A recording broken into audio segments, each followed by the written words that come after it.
Vous êtes bien sur France 3 Bretagne. Bonjour à tous, bienvenue, c'est 9h50 le matin Bretagne. Alors ce matin, nous allons vous inviter à jouer les faussaires. Ça n'est pas une proposition indécente, mais bel et bien un événement qui aura lieu dans 5 musées bretons. Un événement nomade qui se tiendra à Quimper, Vannes, Pont-Aven, Rennes et Brest. Et ce, du 12 mai au 16 juin. Le musée Recopier, c'est le nom de cet événement. C'est Simon Gaucher, son concepteur, qui sera là pour nous le présenter. Si vous avez des projets de construction ou d'extension de votre maison, et bien surtout vous restez avec nous. Nous vous dirons tout sur les autorisations à obtenir avec Maître Geoffroy Emonet qui nous donnera tous ses conseils. Nous embarquerons aussi à bord de l'Energy Observer, un catamaran breton 100% vert. Son empreinte carbone est nulle et c'est Adélaïde Cassier qui nous en parlera dans un instant. Place à l'histoire également ce matin et à une figure bretonne de la guerre d'Algérie, le général de Bollardière. Il a été l'un des rares militaires à s'opposer publiquement à la torture. Erwan Le Gall, l'historien, nous en dira plus tout à l'heure. Alors que les beaux jours reviennent et qu'enfin le mercure grimpe, eh bien, nous saluerons le retour en Bretagne du coucou, un oiseau qui a la particularité de pondre ses œufs dans le nid des autres, un véritable squatteur. Julien Garin de l'association Bretagne Vivante est incollable sur le sujet.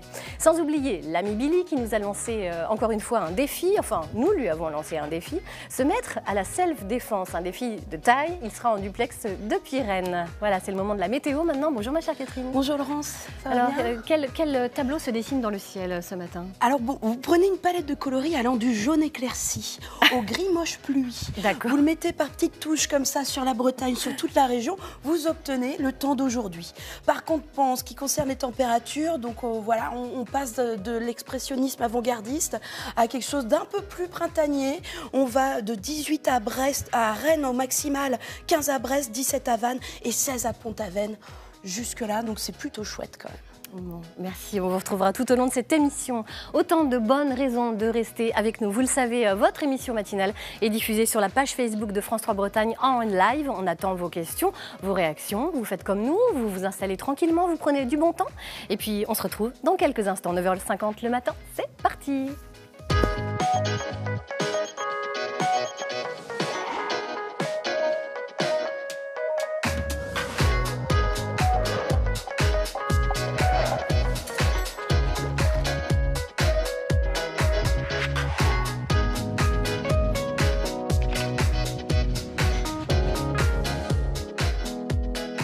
Bonjour à tous, bienvenue, nous sommes ravis de vous retrouver encore une fois en cette matinée entre gris moche pluie et jaune soleil comme nous a dit Catherine tout à l'heure. Allez, bonjour Adélaïde, bonjour bienvenue Laurence. À vous dans cette émission.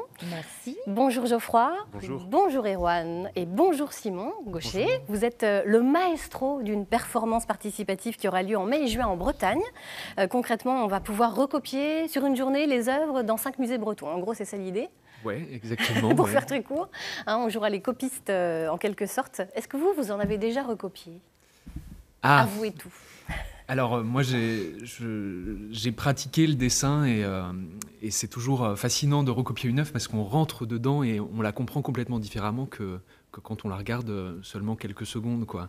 Donc moi ça m'est arrivé, pas dans le musée des Beaux-Arts de Rennes, puisque à chaque fois que j'y étais c'était pour travailler, pour mener cette performance. Voilà, parce que vous êtes le concepteur de cet événement. Nous on avait quand même envie de vérifier un petit quelque chose, si vous connaissiez vraiment les tableaux emblématiques qui sont conservés en Bretagne. Alors on vous a fait un petit test, on va voir ça, un petit quiz. Je vous propose de regarder un premier tableau et on va voir si vous le reconnaissez. Attention, il va apparaître tout de suite. Voilà, qu'est-ce que c'est ce tableau? Ah oui, alors celui-ci, je crois que c'est la chasse au tigre de Rubens, qui est effectivement au musée des Beaux-Arts de Rennes. Ouais, qui est une œuvre absolument splendide. Et pour la petite anecdote, elle a été reprise en fait sur un sac Vuitton, c'est ça? Oui, tout à fait, effectivement. Je crois que c'était l'année dernière ou il y a 2 ans, effectivement. Je crois que c'est Jeff Koons qui a décidé, en fait, on le voit justement à l'écran, de reprendre le tableau. Et donc, on peut dire finalement que Jeff Koons a participé au musée Recopier par son acte, et Louis Vuitton également, du coup. Ouais, et puis, du coup, les royalties ont servi surtout au musée des Beaux-Arts de Rennes. Voilà, ça, c'est peut-être la bonne nouvelle. C'est la bonne nouvelle, à racheter d'autres œuvres. Voilà, donc plutôt une bonne nouvelle. Allez, un deuxième tableau, on va voir si vous connaissez également celui-ci. Ah, quand même. Heureusement que vous m'avez mis les plus connus, parce que... on n'est pas trop méchants quand même. Alors... Et donc ça, c'est le nouveau-né de la Tour, qui est effectivement un peu le tableau phare du musée des Beaux-Arts de Rennes, une fois de plus. Une huile sur toile qui date donc du XVIIe siècle à peu près. On va maintenant retrouver... vous connaissiez, vous, ces tableaux? Avant ça, quand même. Oh, oui, non. Pas par leur nom. Pas par leur nom. Bon, déjà, c'est pas mal de les connaître de visuel. Vous irez peut-être au musée Recopier dans les jours à venir. C'est quand même deux grandes merveilles. Deux grandes merveilles, superbe, effectivement. Allez, je vous propose qu'on retrouve illico, notre ami Billy, à qui nous avons lancé un nouveau défi de taille, se mettre à la self-défense. Vous allez voir, c'est pas rien. Bonjour Billy. Bonjour Laurence, effectivement nous sommes aujourd'hui à Rennes chez Défense Tactique où nous sommes accueillis par Fred. Bonjour Fred. Salut Billy. Ça va bien? Ça va, nickel, et toi? Alors ce matin je suis comme ça Laurence parce que je ne sais pas trop où je vais. Je vais apprendre apparemment à me défendre, c'est ça? En tout cas à éviter une agression. C'est ça, c'est exactement ça Billy. Alors dis-moi, explique-moi un peu quel est le cœur de base de ton métier quoi. Eh bien, je dirais le corps de base, notre objectif, il a pour but de prévenir les agressions et y faire face le cas échéant. Donc on reçoit monsieur et madame tout le monde, les citoyens classiques, qui cherchent à gérer les altercations et les agressions du quotidien, qu'elles soient au travail ou simplement dans la rue. Donc pour ça, on a mis en place 3 modules, la prévention, l'évitement et le face-à-face. D'accord, prévention, évitement, face-à-face. Donc si on vient ici, c'est pas pour apprendre à se castagner, quoi. C'est pas le but premier, quoi. Alors, moi je considère que si on en arrive aux mains dans la rue, c'est quelque part, on a un petit peu échoué en fait. Il y a des choses à faire bien avant, à prendre en compte bien avant. Et c'est justement ce qu'on va voir aujourd'hui. Pourquoi? Pour la simple et bonne raison que je considère que si on en arrive au face-à-face, on ne sait pas comment on va s'en tirer, d'accord? On ne sait pas à qui on a affaire, donc on évite au maximum d'aller au face-à-face. Si un face-à-face, c'est déjà trop tard, quoi. C'est si tu n'as plus le choix, entre guillemets. Ok, voilà. Ça marche.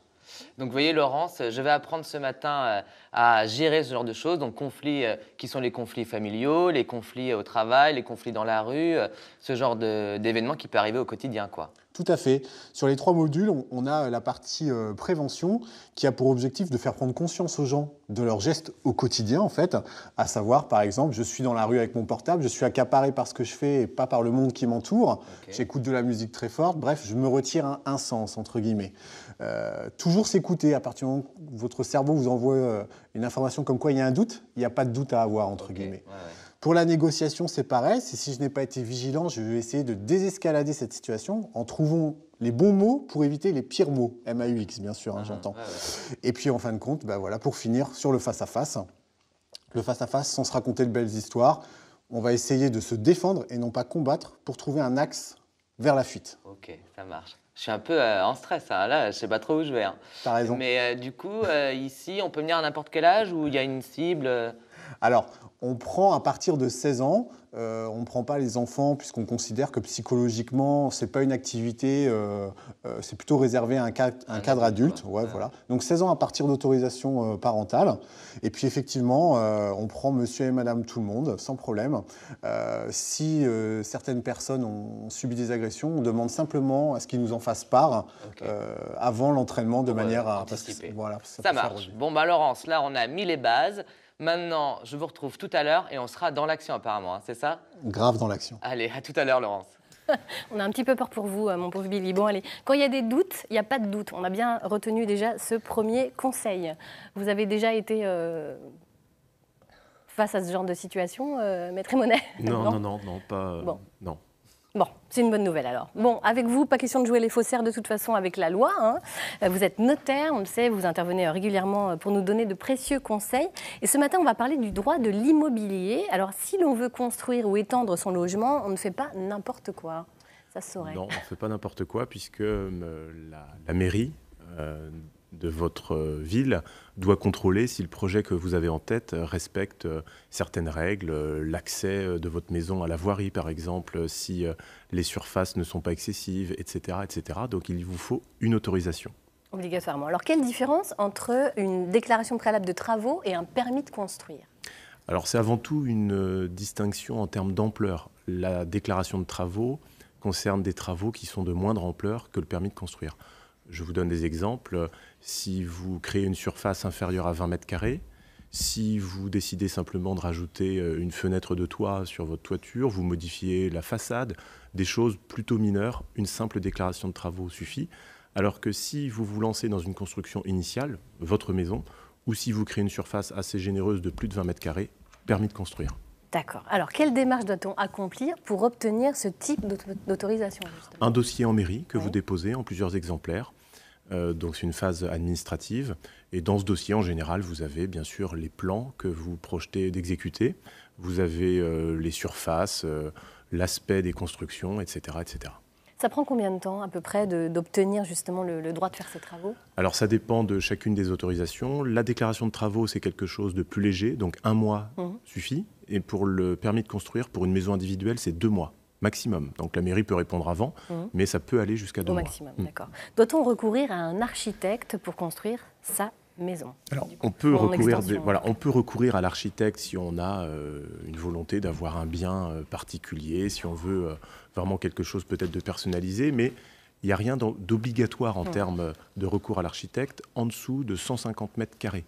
C'est-à-dire qu'on peut avoir recours à un maître d'œuvre, on peut avoir recours à un constructeur de maison individuelle, mais le dépôt de permis sera obligatoirement effectué par un architecte si votre maison excède 150 mètres carrés. D'accord, donc c'est ce chiffre qui est à retenir, Ouais. 150 mètres carrés. Alors si j'ai envie d'installer chez moi un abri de jardin, est-ce qu'il doit faire l'objet d'une autorisation quelconque ? Oui, ça c'est une question qui revient fréquemment, voilà, ça- parce que ça se les pose. gens, en fait, et aujourd'hui la tendance c'est quand même de faire évoluer son bien.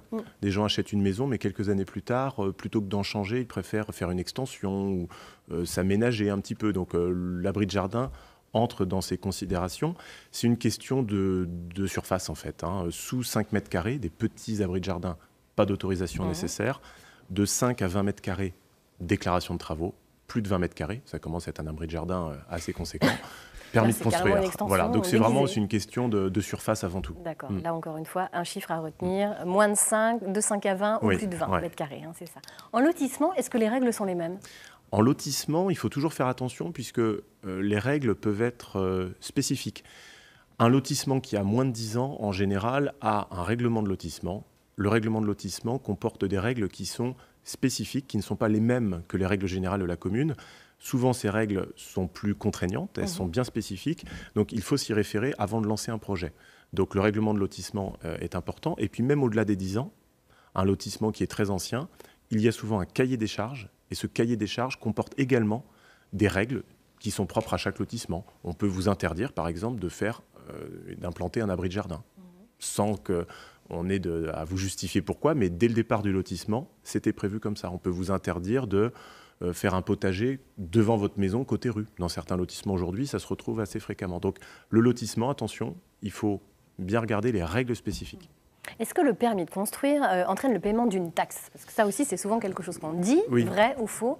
Oui, c'est vrai, parce que la raison, elle est assez simple. Lorsque vous implantez une nouvelle maison, vous créez de nouveaux besoins dans une commune. Vous allez arriver avec votre famille, il y aura des besoins en termes d'école, vous aurez aussi des réseaux supplémentaires que la commune devra organiser pour mener jusqu'à votre maison, l'assainissement, etc. Donc il y a des taxes qui sont dues, en général en 2 fois. Après le permis de construire, vous devez payer des sommes qui sont quand même assez importantes. On parle de quelques milliers d'euros en général quand même. Donc il faut bien les prévoir dans le budget total de la maison quand on construit. C'est un très bon conseil. Pour terminer, une fois ma construction justement achevée, quelles sont mes démarches à effectuer ? Retour en mairie pour déposer une déclaration d'achèvement. Et c'est ce qui déclenchera également la conformité de la maison. Donc ça, c'est un point très important. Qu'on oublie parfois. Oui, souvent parce que une fois que c'est fini, on se dit voilà, ça y est. c'est ça, les gens ont fait le principal et puis ils oublient un petit peu de boucler la boucle et ils se retrouvent lors d'une revente à devoir fournir des documents qu'ils n'ont pas, tout simplement parce qu'ils n'ont pas toujours bien déposé l'achèvement et ils n'ont pas la conformité que la mairie aurait dû leur donner et qui pourrait rassurer un acheteur. Donc c'est un point qui est très important, allez en mairie et allez d'ailleurs en mairie pour vous renseigner tout simplement sur les documents à obtenir et à demander au départ de votre projet.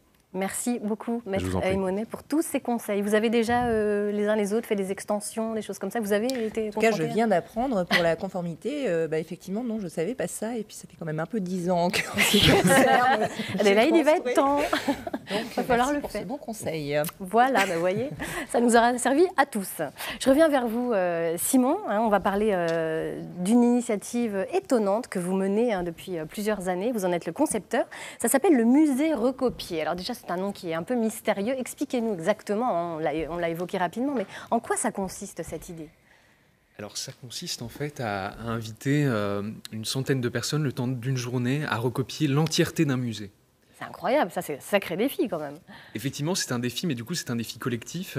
Donc, quand je dis recopier, c'est recopier à la main. Et donc s'installer avec son chevalet devant l'étoile, comme ça. Alors, pas forcément avec un chevalet, puisqu'il y a un format qui est le même pour tout le monde, qui est un format raisin. On fournit des planches à dessin. Et le but, effectivement, c'est de remplir ce pari un peu fou, de recopier l'intégralité d'un musée, quelque part, pour le faire voyager. L'intérêt, c'est aussi, pour les copistes qui participent, c'est effectivement de vivre une expérience esthétique complètement différente de celle qu'on a l'habitude de vivre en tant que visiteur. Mais c'est aussi l'occasion pour les visiteurs qui assistent à cette performance de redécouvrir les œuvres également. C'est une très très belle initiative. Alors vous avez démarré ça en 2016, en janvier 2016. Et justement, l'une de nos équipes avait suivi l'initiative. C'est Maïlène Villaverde et Christophe Rousseau qui s'étaient rendus au musée et qui avaient joué au faussaire également. C'est un public un peu particulier qui s'est emparé du musée des Beaux-Arts. Un public pas juste venu contempler les œuvres, non. Ce groupe totalement hétéroclite est là pour relever un pari un peu fou. Copier tous ensemble et en toute liberté la totalité des œuvres du musée. Une initiative inédite et enthousiasmante. J'aime bien le côté participatif, le côté échange des dessins et tout. Je trouvais que c'était un peu expérimental et je trouve que c'est hyper intéressant. C'est très très bien. D'une part, on a l'impression de s'approprier une œuvre ancienne et puis de la retravailler versus notre style ou notre façon notre ressenti, notre envie, notre rapidité. Car ici, aucune contrainte, la seule règle qui vaille, se laisser aller, prendre du plaisir et le partager. On a cherché le tableau et on a trouvé celui-là qui nous plaisait. On a trouvé ça super comme expérience, de pouvoir recopier, faire ça en famille. Donc voilà. À l'origine de cet événement, un collectif d'artistes rennais qui souhaitait inviter les habitants à porter un regard nouveau et à se réapproprier les œuvres de la communauté. Quand on copie, on comprend différemment les choses. On ne passe pas, comme dans un musée, juste 30 secondes à regarder une œuvre. Là, on reste peut-être 1 heure, 2 heures sur l'œuvre. Et du coup, on retraverse le processus de création de l'œuvre. On retraverse le processus de création de l'œuvre. Oui, c'est ça, c'est exactement ça. On s'immerge dans un musée. Et ça, vous tenez beaucoup à ça, justement. À ce que ce ne soit pas des temples, les musées. Ah oui, complètement. En fait, on a tenté cette première expérience au Musée des Beaux-Arts de Rennes, justement, en 2016. Et ce qui s'est passé était assez imprévisible, c'est que le musée redevenait vivant, c'est-à-dire qu'il se réinventait en direct. Et effectivement, il y avait quelque chose de très étrange, c'est que le musée devenait bruyant. On a l'habitude effectivement, mais oui, complètement. Et c'est vrai qu'on a l'habitude, quand on visite les musées, de le visiter en silence. Pas comme ça. Voilà, souvent on s'autorise pas à parler à son voisin. Et là, avoir une feuille à dessin dans la main, ça permet des choses, ça permet des échanges entre les gens et ça permet un rapport complètement différent aux œuvres et au musée en tant qu'institution. Alors vous lancez une nouvelle expérience, on peut presque appeler ça comme ça, une performance en tout cas, en ce printemps, au mois de mai et juin en Bretagne. Vous allez étendre carrément le concept à d'autres musées bretons. Voilà, exactement. Suite à effectivement cette performance au Musée des Beaux-Arts de Rennes, on s'est dit que voilà, pour prolonger ce geste, on pouvait imaginer une chose qui était de mener cette performance dans plusieurs musées. Et là, effectivement, entre le 12 mai et le 16 juin, il y a 5 musées bretons qui accueillent l'expérience. Vous pouvez les nommer, hein. Oui, on peut les nommer. Ouais. Donc on commence à Quimper, ouais. Ensuite on va à Pont-Aven, ensuite à Vannes, à Rennes et à Brest. Voilà. Alors, les dates s'affichent voilà, sur notre écran. Comment peut-on s'inscrire? Dites-nous tout. Alors c'est assez simple. Il y a un formulaire d'inscription qui est sur Internet, à la fois sur le site des musées participants, qu'on a cité tout à l'heure, et également sur le site de l'association Bretagne Musée, qui regroupe justement la totalité de ces musées. D'accord, donc bretagnemusée.bzh, il y a un formulaire à remplir. Est-ce qu'il y a des critères à remplir? Est-ce qu'il faut savoir dessiner? Quel âge il faut avoir? Dites-nous. Surtout pas, pas forcément. Surtout pas de critères. Non, l'idée, véritablement, c'est que ce soit ouvert à tous. Ouais. L'idée, c'est aussi que des gens qui ne se sentiraient pas forcément légitimes d'entrer dans un musée puissent le faire aussi, parce qu'il y a cet acte collectif qui est produit. Donc, on peut être artiste confirmé, mais on peut aussi ne pas savoir dessiner, parce que ce qui est beau aussi, c'est ce qui s'invente sur le moment, et comment se met en place une sorte de pédagogie informelle où ceux qui savent davantage dessiner transmettent à ceux qui savent moins. Et donc, les critères, en fait, véritables, c'est la motivation. C'est la motivation de vouloir tenter cette expérience durant toute une journée. Mais pour avoir échangé avec des gens qui l'ont pratiqué, je crois que c'est assez réjouissant. Oui, j'ai bien l'impression, effectivement. L'objectif, c'est de créer un musée derrière quelque chose... Oui, alors, en fait... L'objectif initial au Musée des Beaux-Arts de Rennes, c'était vraiment de se dire, voilà, comment est-ce qu'on peut faire voyager un musée ? C'est compliqué souvent de faire voyager des œuvres parce que ça répond à plein de problématiques de sécurité, tout ça. Et là, les copies, c'est beaucoup plus simple. Et effectivement, cette fois-ci, en fait, le but du jeu, c'est de créer ce qu'on a appelé le musée imaginaire du XXIe siècle. Pour raconter un peu la petite histoire, en fait, le musée imaginaire, c'est une notion qui vient d'André Malraux, qui a nommé ce terme dans les années 50, où il disait, voilà, à partir du moment où on a eu l'occasion de pouvoir créer des reproductions des œuvres de tous les musées de l'humanité, on a finalement accès chacun à toutes ces collections, et on a dans nos têtes quelque part un musée imaginaire qui est composé justement des œuvres qu'on a vues, ou en tout cas qu'on a pu voir par la photographie.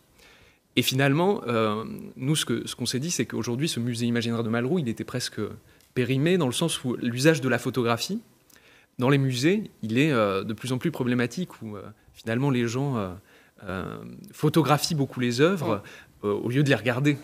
Ouais. C'est vrai pour les concerts, c'est pareil, on les filme au lieu de les écouter quasiment. Enfin, voilà, il y a toujours ce médium du portable, de l'appareil photo entre soi et l'œuvre qui, à mon sens...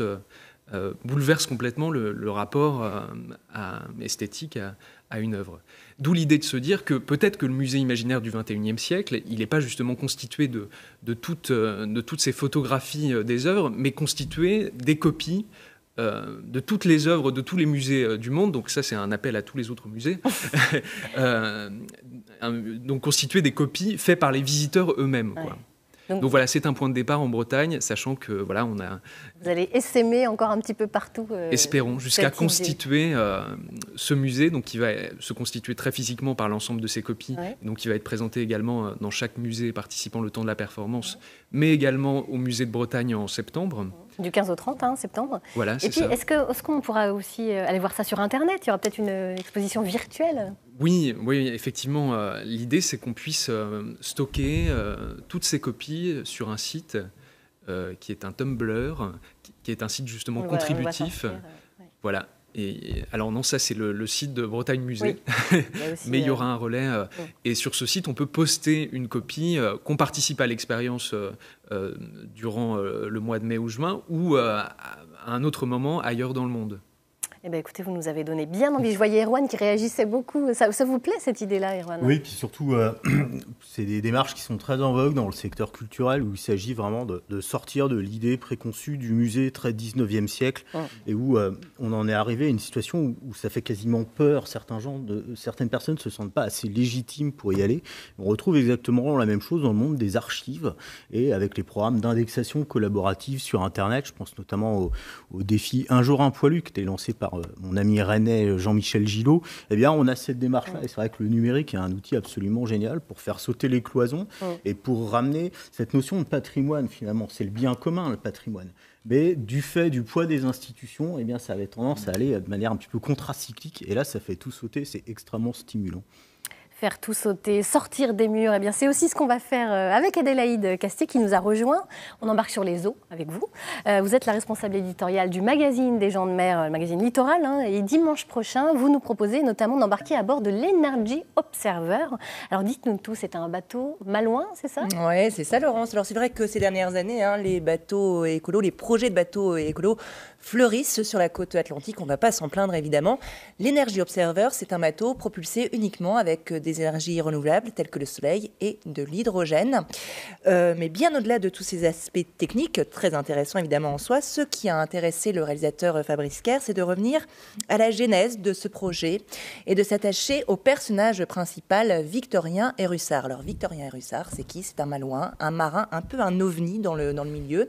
Il a un peu cumulé les titres de champion en voile. Il était très très prometteur en course au large, mais il s'est dit non, moi là, stop, moi j'ai envie de vraiment intéressé à ce type de bateau, créer un projet. Alors depuis 2013, il a remonté les manches. Il s'est mobilisé durant 4 ans avec des labos de conception, avec des chantiers, jusqu'à la mise à l'eau du navire. Et c'était il y a 1 an exactement. Là, on va sentir, vous allez le voir dans cet extrait, toute l'émotion d'un petit homme qui vit en parallèle 2 choses extraordinaires, 2 grands événements. Regardez cet extrait.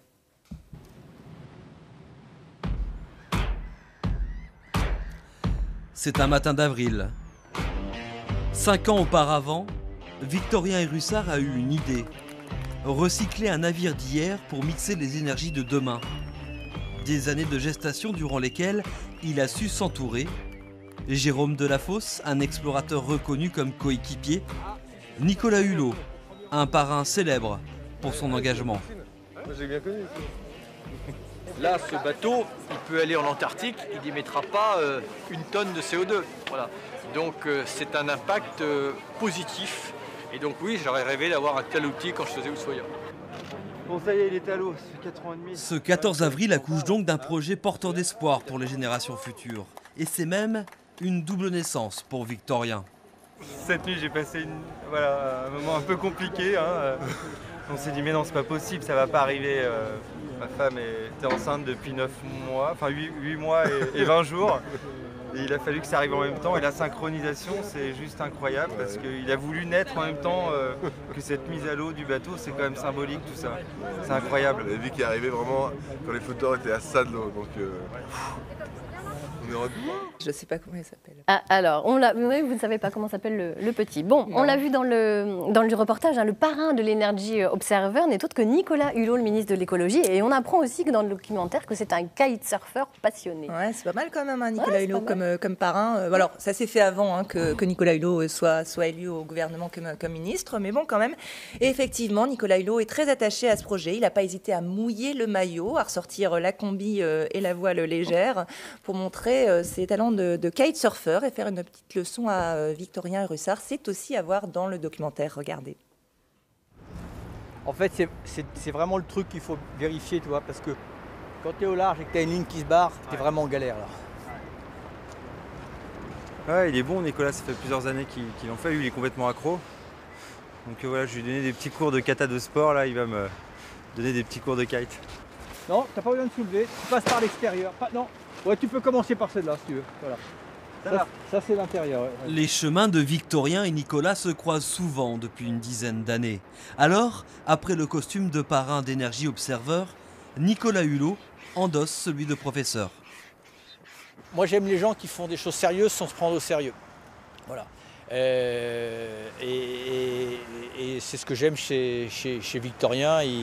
Il la ramène pas et puis il va au bout de ses idées parce que alors des gens qui viennent me voir avec des projets dont je vois jamais le premier aboutissement, j'en vois plein. Lui il vient, bon vous dites la vache, c'est pas gagné, puis en fait vous le revoyez 6 mois après, il a déjà fait la moitié du chemin.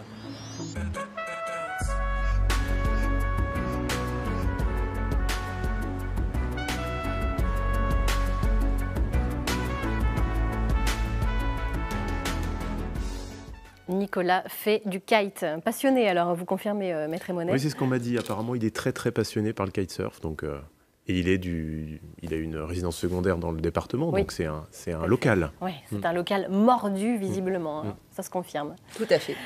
Pour conclure, Adélaïde, dimanche aussi, Littoral propose une belle interview du marin Yvan Bourgnon, que nous avons reçu déjà sur ce plateau. C'est ça, une très très belle rencontre avec Yvan Bourgnon, je vous le rappelle, qui a fait donc ce passage du Cap du Nord-Ouest, donc très difficile, le premier à l'avoir effectué sur un voilier non habitable. Et puis il est très très touchant dans cette interview réalisée chez lui avec sa compagne, donc à ses côtés.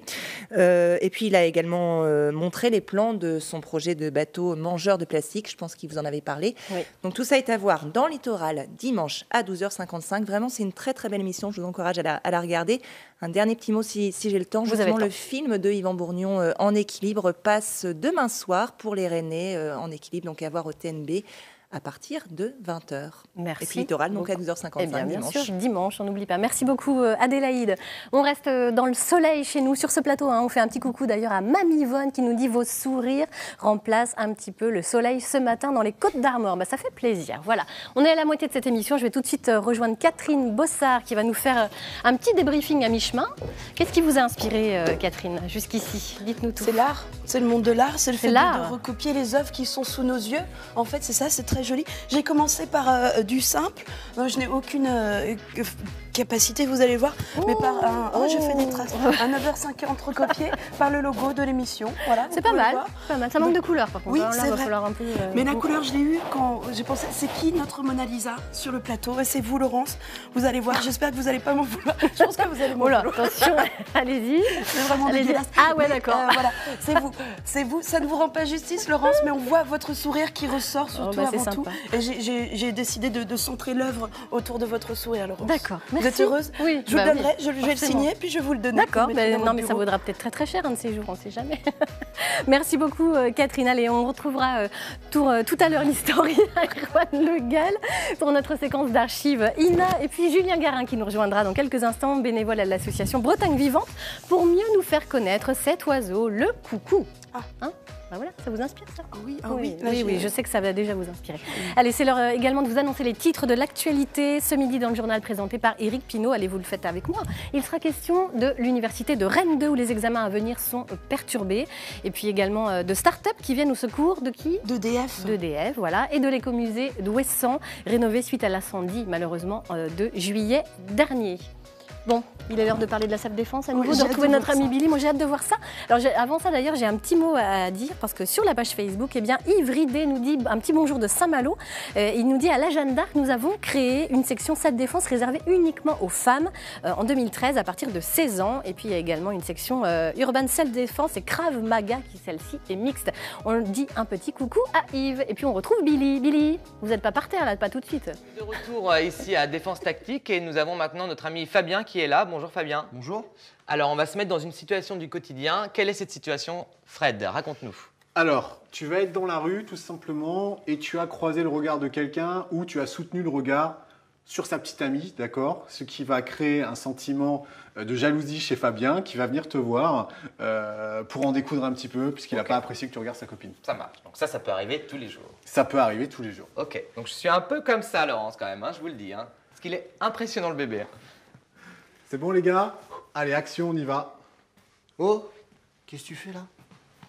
Tu crois que je t'ai pas vu? Tu crois que je t'ai pas vu être en train de mettre ta copine? Ben non, je sais pas. Enfin. Tu sais pas quoi? Tu sais pas quoi? J'ai bien vu la regarder là. Elle te plaît, c'est ça? Non, pas du tout. Non, Elle te plaît pas en plus? Non. Tu tiens les moches? Non. Tu crois quoi là? Oh, je te parle? Bah oui, non, mais. Ouais, non, bah quoi? c'est- Ouais, quoi? Je suis Si désolé. je te reprends à la regarder encore une fois, je te défonce sa tronche. T'as compris? Ok. Oh, je te parle. T'as Ok, compris? Ça marche. Ok, top, c'est good, c'est good. Vous avez vu, j'y mets du mien hein, quand même là. hein. Donc là, je me suis senti complètement impuissant. Je sais pas quoi faire, quoi. Alors raconte-nous, dis-nous ce qu'il faut faire. Alors, on va essayer de remédier à ça. Déjà, la première chose, c'est la posture. D'accord. On va éviter d'avoir les pieds parallèles. On va se mettre dans une garde bien ancrée au sol. Une garde de combat, hein, grosso modo. À la différence, Vas-y, hop, montre-nous. excuse-moi, Ouais, Billy. pardon. C'est qu'au lieu d'avoir les pieds parallèles, tu vas être dans cette position-là. Et surtout, tu vas venir monter tes mains en signe d'apaisement et protéger ta tête. C'est la règle numéro 1 parce qu'il est très, très près. Tu vois, tu as pris une gifle. On peut pas, à cette distance-là, on ne peut pas la parer.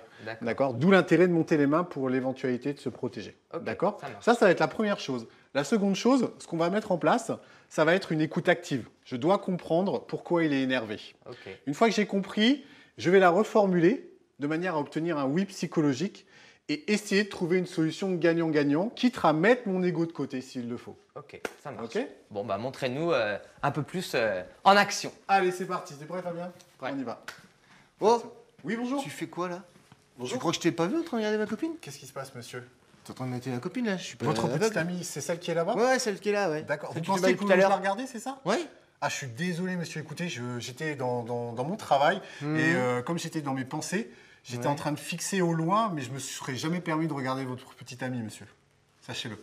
Voilà. Tu te fous de ma gueule là ou quoi? Non, pas du tout, pas du tout. J'ai vraiment des soucis de travail et puis j'étais dans mes pensées, tout simplement. Je pense qu'on va en rester là, ça serait dommage. Ok, très bien. Bonne journée.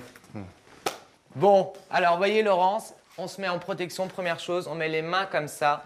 Ça évite déjà, ça met une distance. Effectivement, je me suis pris une claque, mais ça peut arriver au quotidien. Donc en mettant les mains comme ça, ou comme ça, a priori, d'après ce que j'ai vu, on peut se mettre en protection et puis on négocie, on parle, on a une écoute positive, c'est ça? Une écoute active. Une écoute active.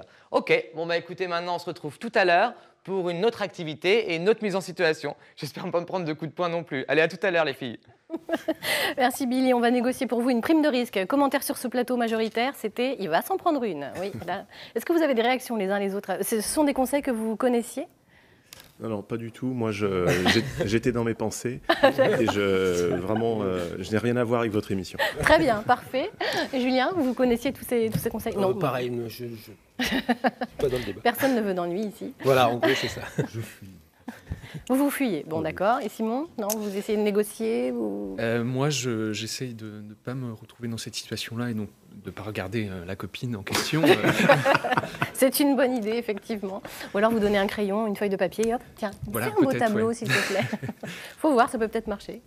Allez, on poursuit cette émission. Erwan Le Gall avec vous. On va remonter le temps et décrypter l'histoire. Hein. Ça sera beaucoup plus calme comme séquence, grâce à une archive de la télévision régionale. En même temps, on va parler quand même d'un sujet pas très simple, la torture. Donc on reste dans quelque chose quand même d'un petit peu violent. La transition voilà. compliquée. Ouais. C'est pas de la torture dont il s'agit, mais du refus de la torture à partir d'une archive qui nous est présentée par nos amis de l'INA qui date de 1972, une époque où, qui est quand même pas si lointaine, mais qui l'est en même temps énormément, puisqu'on parlait de livres à la télévision, ce qui devient de plus en plus rare. Voilà, je pense qu'on va voir ça. Allez, on va regarder tout de suite cette archive INA de 1972.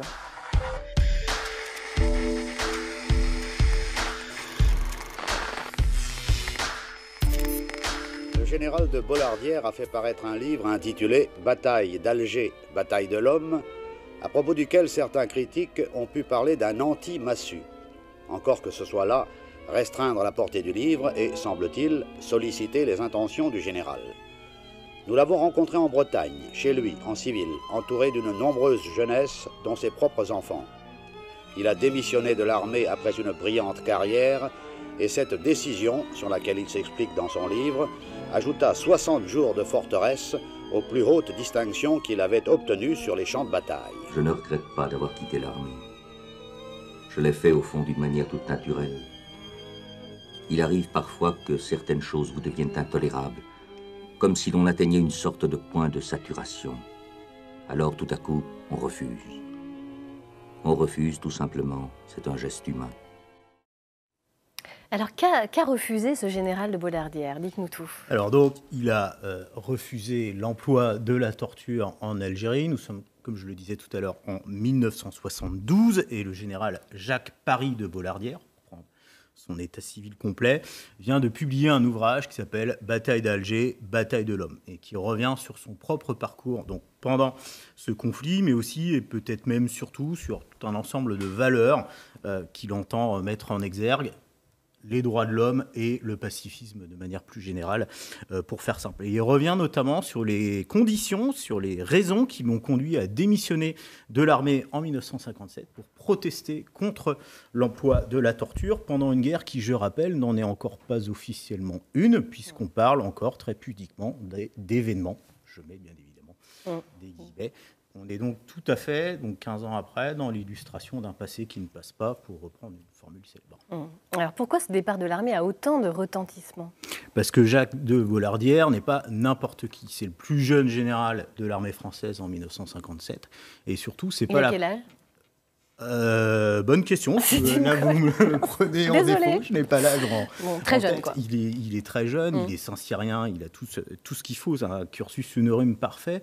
Et surtout, c'est pas la première fois de sa vie qu'il dit non. En juin 1940, il s'embarque à Paimpol pour l'Angleterre. Il rallie la France libre, le général de Gaulle. Il va participer à tous les combats de la première division française libre et va même être nommé compagnon de la libération.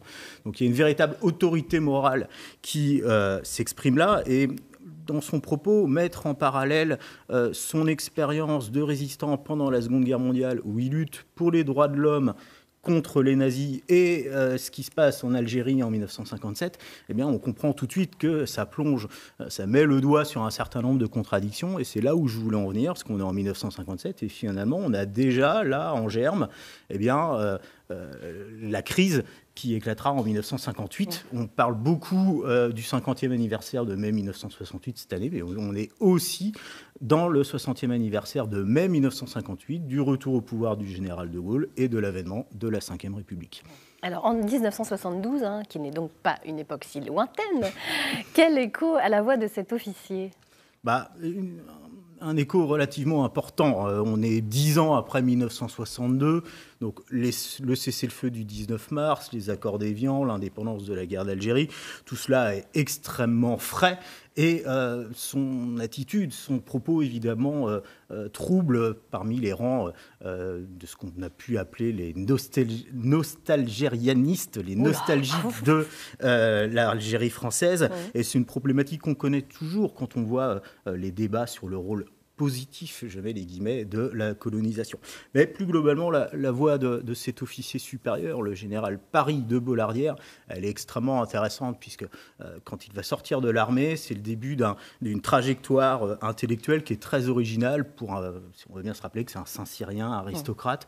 On va le retrouver à militer contre le nucléaire, à militer sur le Larzac, pas du côté des CRS, de l'autre côté. Ouais, il est vraiment étonnant. On va le retrouver à Plogoff aussi. Et, il est de tous les combats. Il est de tous les combats, mais pas forcément dans le camp où spontanément on l'attendrait. Ouais. Et moi, je trouve que c'est une figure qui est extrêmement attachante, extrêmement intéressante, et de surcroît qui nous permet d'avoir une vision un petit peu plus nuancée sur le corps des officiers qu'on a toujours tendance à mettre tous dans le même sac. Non, un groupe socio-professionnel comme un autre, et ça nécessite de la nuance. Merci beaucoup, Erwan. Et vous savez quoi ? Magie de Facebook, on a l'âge du général de Bollardière en 1957, c'est merveilleux. Merci à Yves Ridé qui nous dit, j'ai vérifié, il avait 50 ans en 1957. Voilà, donc effectivement, jeune pour un général. Merci Yves, merci beaucoup. Merci. C'est jeune, effectivement, pour un général, en effet. Merci pour cet éclairage historique, merci beaucoup. On va maintenant parler du coucou. Eh bien oui, le retour de cet oiseau, puisque c'est le printemps. Julien, vous êtes ornithologue, amateur et bénévole pour l'association Bretagne Vivante. Vous nous parlez ce matin de cet oiseau qui est surtout connu pour son chant, mais finalement on ne sait pas grand-chose d'autre sur lui, alors qu'il est très intéressant. Et oui, le coucou gris, c'est une espèce que tout le monde connaît, mais pas si bien que ça en fait. Déjà, c'est un très grand migrateur. Le coucou gris va passer l'hiver en Afrique équatoriale jusqu'en Afrique du Sud, et effectivement... pour les tout premiers, dès la mi-mars et en ce moment, dans les premiers jours d'avril, tous les coucous gris vont réinvestir l'Europe jusqu'en Eurasie d'ailleurs. Alors c'est un oiseau de taille moyenne, on l'a en photo derrière, il fait à peu près la taille d'une tourterelle, environ 30 cm de long, 60 cm d'envergure et 120-125 grammes en moyenne. Et c'est un insectivore, comme on peut le voir à son bec effilé. Et lui, sa passion, c'est les chenilles, mais surtout les chenilles très poilues et très urticantes que personne d'autre ne mange. Lui, c'est son péché mignon. Mais il a bien raison, comme ça au moins il est tout seul, il est tranquille. Alors c'est un oiseau qui a un comportement assez particulier, pas très sympathique en fait. Il squatte le nid des autres, c'est incroyable, mais ça n'a pas toujours été le cas. Oui, c'est une évolution très récente en fait chez l'espèce. Il y a quelques millions d'années seulement, le coucou, il se comportait comme la plupart des oiseaux. Il construisait un nid et il pondait ses œufs.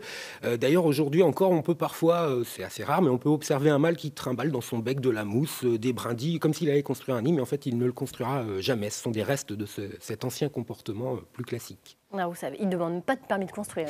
Non. Très monnaie, ça ne va pas vous plaire, ça. La mairie, il ne connaît pas. Alors là, c'est rare comme oiseau, le coucou. Ah non, c'est un nicheur très commun dans toute l'Eurasie. En Bretagne, il niche pratiquement partout, y compris sur les îles. Étonnant. Alors, comment fait la femelle ? Puisque du coup, elle s'est accouplée avec plusieurs mâles, elle va pondre ses œufs dans le nid d'autres oiseaux. C'est c'est ça. Alors, en fait, compliqué à gérer, ça. Oui, elle va parasiter en fait la nidification d'une cinquantaine d'espèces de petits passereaux insectivores comme elle. Donc, comment elle va procéder ? Elle va surveiller. Alors, si on prend un exemple très connu aussi, le rouge-gorge, qui est très souvent victime entre guillemets de la femelle du coucou. Elle va surveiller les allées et venues du couple. Et une fois que la femelle rouge-gorge va avoir pondu ses œufs, elle va avoir besoin de reprendre des forces. Donc, elle va abandonner son nid, souvent quelques minutes seulement, mais ce laps de temps, il va suffire à la femelle de coucou pour aller sur le nid, y déposer son œuf. Elle va le pondre en quelques secondes, alors que généralement ça prend plusieurs minutes un oiseau de pondre son œuf. Son œuf, il est extrêmement petit par rapport à la taille du coucou. Elle est très productive aussi, elle en pond généralement 10-12, mais jusqu'à 25. Et elle va... alors cet œuf, il imite aussi dans une grande majorité des cas les motifs des œufs du rouge-gorge, si on continue sur cet exemple. Et surtout, la femelle de coucou, elle va prélever un œuf de rouge-gorge avant de pondre le sien et l'éjecter hors du nid. Alors vous allez me dire, les rouges-gorges... Pas du tout sympa, ça. Ah non, mais ils sont bons en maths. Et ce n'est qu'un début. Alors non, certains grands oiseaux, comme les perroquets, les corvidés, savent compter, mais pas les rouges-gorges. Alors pourquoi elle fait ça? En fait, les oiseaux, ils ont une image mentale de leur niché. Un peu comme nous. Expliquez-nous, parce que c'est passionnant, franchement. Quand nous, on lance un dé sur une table pour jouer, on n'a pas besoin de compter les 5 points sur le dé pour savoir qu'on a fait un 5. C'est ça. Et bien, les oiseaux, ils ont cette espèce d'image mentale de leur niché. Et un œuf supplémentaire, la femelle de rouge-gorge, elle pourrait trouver ça suspect et décider d'abandonner son nid. Donc la femelle de coucou se prémunit de ça en sortant d'abord un œuf du rouge-gorge pour mettre le sien à la place. Incroyable. Oh, c'est que le début. C'est que le début. Alors justement, qu'est-ce que vous allez encore nous apprendre? C'est pas la seule astuce que le coucou a trouvée pour sortir du lot, pour se faire remarquer. Alors le temps d'incubation des œufs chez un oiseau, il est généralement proportionnel à la taille. Un coucou, c'est presque 3 fois plus gros qu'un rouge-gorge, et pourtant le temps d'incubation d'un œuf de coucou, il n'est que de 12 jours. Or, chez le rouge-gorge, c'est 13 à 14 jours. Donc si la femelle coucou a bien calculé son coucou, eh bien, elle va pondre son œuf juste après le dernier œuf du rouge-gorge, et en fait, l'oisillon de coucou, ça va être le premier à naître. Et alors, on va rentrer dans l'extrêmement étrange, c'est que le jeune coucou, il a un comportement très bizarre. Quand il vient d'éclore, il pèse 2,5 grammes et il ne supporte pas le contact avec d'autres objets. On suppose même que ça engendre chez lui des douleurs assez vives qui l'obligent à expulser tout ce qui se trouve à côté de lui. Alors il va donc se mettre en besogne et il va charger sur son dos, comme un sac à dos, les œufs du rouge-gorge. Il a même une petite cuvette entre ses 2 moignons d'ailes minuscules prévus à cet effet. Et avec ses œufs, un à un, sur son dos, il va les éjecter en se redressant, en les faisant tous passer par-dessus bord. Il élimine la concurrence et très très vite, il se retrouve tout seul dans le nid des rouges-gorges, qui ne vont pas pouvoir s'empêcher. En fait, les petits passereaux, à partir du moment où il y a eu un poussin éclos dans un nid, ils sont programmés génétiquement pour enfourner dans les becs ouverts de la nourriture, des insectes, des insectes, des insectes. Or, le coucou, il a un très grand bec, très coloré, et il pousse des cris très stridents. Donc, il va surmotiver les parents, et pendant 3 semaines, en fait, il va consommer ce qu'aurait consommé une nichée de rouge-gorge tout entière. Cette espèce d'ogre miniature, en fait, il va grossir très très vite. Au bout de 10 jours, il fait largement la taille d'un rouge-gorge adulte. Au bout de 15 jours, il fait le double d'un rouge-gorge adulte. Et à 3 semaines, il est prêt à s'envoler du nid. Il est tellement gros que les parents rouge-gorge sont parfois obligés de se poser sur sa tête pour enfourner les chenilles et autres mouches et larves dans son bec. À ce stade-là, il va quitter le nid, qu'il a déjà de toute façon en partie, voire complètement détruit par sa taille. Et pendant 15 jours, il va continuer à traîner aux environs du nid parental. Et il va continuer à être nourri tellement il crie, tellement il ouvre le bec fort. Il va continuer à stimuler comme ça les parents rouge-gorge qui vont continuer à le nourrir pendant encore 15 jours. Dites donc. Il fait de la self-défense ou... Non, c'est une stratégie évolutive très très étrange.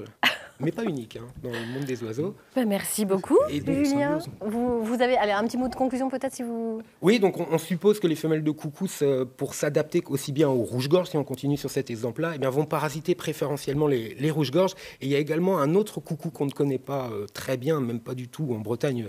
C'est le coucou-gel. Lui, il est plutôt sur le pourtour méditerranéen. Il ne squatte que les nids de pie, lui, mais il est plus cool. On le voit à l'écran, là, c'est un très très bel oiseau. Lui, il n'éjecte pas ses futurs frères et sœurs. Il se contente de squatter la nichée. Et il arrive qu'on ait une apparition de coucou-jet en Bretagne, mais c'est très rare, une dizaine de mentions depuis le milieu du XXe siècle. La dernière fois, c'était en avril 2016 du côté de Guidel. Merci infiniment. Écoutez, vous nous avez drôlement envie d'adopter un coucou, en tout cas. Ils n'ont pas l'air super sympas, mais bon, quand même. C'est une stratégie évolutive qui fonctionne puisque le coucou est un oiseau vraiment commun, très commun. Ok, allez, on va retrouver Billy à la salle de défense. On va voir s'il tient le coup. Billy, vous en êtes où ? Voilà Laurence, alors nous sommes de retour avec notre ami Fred qui nous a donné des bons petits conseils tout à l'heure pour gérer la situation face à un agresseur. Maintenant, on va voir quelques petites méthodes pour gérer la situation face à un prédateur. Alors, explique-nous quelle est la différence, Fred. Alors en fait, un agresseur, c'est quelqu'un comme vous et moi qui va réagir par un sentiment d'injustice en fait. C'est la partie du cerveau limbique. L'avantage qu'on a avec un agresseur, c'est qu'on peut le raisonner, on peut désescalader cette situation en trouvant les bons mots pour éviter les pires mots. Tout le monde peut être agresseur en fait. Toi, comme moi, il suffit d'une mauvaise journée et puis hop, la goutte d'eau qui fait déborder le vase. Le prédateur, c'est un petit peu différent. On n'est plus du tout dans la partie limbique, on est dans la partie du cerveau, le néocortex, donc la stratégie. Il faut savoir que le prédateur, il chasse, tout simplement, comme dans le règne animal. Il va repérer sa proie et puis il va lui tomber dessus, tout simplement. Ok. Bon, on va se mettre une petite mise en situation, c'est ça? C'est ça, Billy. Ok, alors Fabien qui est derrière, qui voyait les coups, il les porte, il n'y a pas de souci. Donc là, il va me faire le prédateur. Donc moi, je suis dans la rue et je marche, c'est ça? Voilà, Billy, c'est à toi. Donc je suis là, je me balade, on est bien, on est ce matin, il fait beau, nous sommes en Bretagne. S'il vous plaît, excusez-moi, monsieur. Oui. Excusez-moi, je suis en retard, vous pouvez me dire là, s'il vous plaît? Oui, il est... Oh!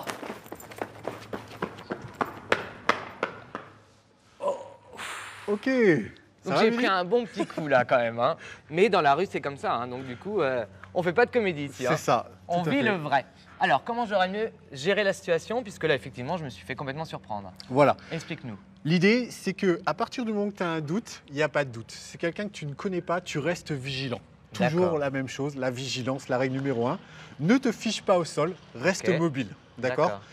C'est comme une cible en fait. Plus tu es mobile, plus la cible est difficile à toucher. D'accord. Ça, c'est hyper important. Faut écouter son instinct, quoi, en gros. C'est la règle numéro 1. Là où il y a un doute, il n'y a pas de doute. Ok. Bon, alors maintenant, montrez-nous, les gars, comment on aurait mieux fait de réagir à cette situation.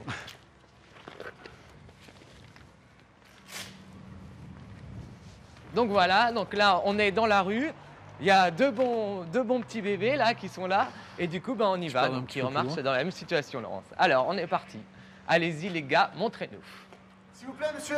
Oui, oui, bonjour. Oui. Excusez-moi, je suis désolé, je suis vraiment en retard. Vous pouvez me dire l'heure, s'il vous plaît? Ah, mais j'ai pas l'heure. C'est vraiment pour mon service. Dégage. Ok, d'accord. Donc là, en fait, si j'ai bien compris, donc là, il est parti à 10 000 km dans la fuite. Comme tout à l'heure avec l'agresseur, on se protège avec son sac à dos. On vient comme ça se protéger ici. Hein, c'est ça, je disais aux gens. Donc du coup, on se protège avec le sac à dos, on frappe et puis surtout, on se barre, quoi. On fuit, voilà. Un élément aussi qui va avoir son importance, c'est que pendant cette gestion de mise en situation, tu vas devoir être capable de faire un portrait robot. Puisque tu vas fuir, mais surtout, tu vas aussi observer pour aller porter plainte. D'accord, ça marche. Voilà. Bon, bah voilà ces petits conseils. J'espère que dans cette matinée, vous n'avez pas eu trop eu peur pour moi. Vous inquiétez pas, je suis assez costaud quand même. On a passé un bon moment. Vraiment, merci beaucoup, Fred. Et puis, bah voilà, faut juste écouter les petits préceptes qu'on avait ce matin. Allez, à bientôt tout le monde. Ciao. Merci Billy. Allez, vous aurez votre prime de risque, c'est promis. En tout cas, on ne vous demandera plus jamais l'heure dans la rue, il n'y a pas de problème. On arrive maintenant à l'heure du débriefing justement de cette émission par notre chère Catherine Bossard. Elle nous rejoint tout de suite. Oh là. Pardon, excusez-moi, je sais pas ce qui m'arrive. J'étais tranquillement dans le sud, là, en train d'observer les oiseaux, là, rouge-gorge, et le Tacus rubicula. Quand je me suis fait coucouter la gueule, quelque chose de bien.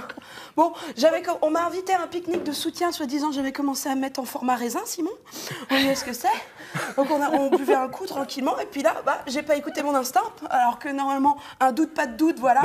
Et bam, incroyable. Alors que monsieur le notaire, quand même, je m'étais construit un abri de jardin inférieur à 5 mètres carrés. Ça veut dire que je n'avais pas le droit d'être délogée puisque je n'avais pas besoin de permis de construire. J'ai bien vu l'émission aussi. Et là, Simon, c'était le musée recopié dans la ZAD. Il y avait du Guernica. Les copains ressemblaient tous de toute façon à du Picasso. Si c'était, voire presque Jérôme Bosch ou le radeau de la Méduse. Enfin bon, c'était terrible. Du coup, j'ai pris des notes. Donc, projet de construction, ne faites pas n'importe quoi. Hein, prévoyez en amont, c'est ça. Donc, attention.